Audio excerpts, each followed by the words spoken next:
1976 വിശാഖപട്ടണത്ത് തൊട്ട്ലകൊണ്ടയിൽ ഇന്ത്യൻ നേവിക്ക് വേണ്ടി ഒരു നേവൽ ബേസ് സെറ്റ് ചെയ്യാൻ വേണ്ടി ഏരിയൽ സർവേ നടത്തിയിരുന്ന അവരുടെ ഹെലികോപ്റ്റർ ഒട്ടും പ്രതീക്ഷിക്കാതെ ഒരു നിഗൂഢമായ സംഭവം കണ്ടെത്തുന്നു.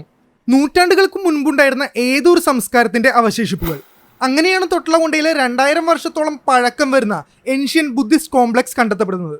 പിന്നീട് 1988 മുതൽ 93 വരെ ആന്ധ്രാപ്രദേശ് ആർക്കിയോളജി ഡിപ്പാർട്ട്മെന്റ് അവിടെ നടത്തിയ സ്റ്റഡിയിൽ നിന്നും ഏകദേശം 400 വർഷത്തോളം ബുദ്ധിസ്റ്റുകൾ ഈ ഒരു സ്തൂപവും കോംപ്ലക്സും യൂസ് ചെയ്തിരുന്നുവെന്ന് മനസ്സിലാക്കാൻ സാധിച്ചു. കടലിനടുത്തായതുകൊണ്ട് തന്നെ ആ ഒരു കാലഘട്ടത്തിലും ഈ ഒരു മേഖല തിരക്കേറിയ ഒരു തുറമുഖമായിരുന്നു. ഫോറിൻ ട്രേഡിനെ സൂചിപ്പിക്കുന്ന റോമൻ സിൽവർ കോയിൻസ് അടക്കം ഇവിടെ നിന്ന് ഖനനം ചെയ്തെടുത്തിട്ടുണ്ട്. ഇതിന്റെ പ്രതാപകാലത്ത് 100 ഭിക്ഷുക്കൾക്ക് വരെ താമസിക്കാനും അവർക്ക് വേണ്ട ഭക്ഷണവും വസ്ത്രവും മരുന്നുകളും വെള്ളവും ഒക്കെ സൂക്ഷിക്കാൻ വേണ്ടിയിട്ടുള്ള ഫെസിലിറ്റീസും ഇവിടെ ഉണ്ടായിരുന്നു. ഏകദേശം 3rd സെഞ്ചുറിയുടെ അവസാനത്തോടു കൂടിയാണ് ഈ ഒരു കോംപ്ലക്സിന്റെ പതനം സംഭവിച്ചത്. ഇന്നിതൊരു പ്രൊട്ടക്റ്റഡ് ഹെറിറ്റേജ് സൈറ്റ് ആണ്.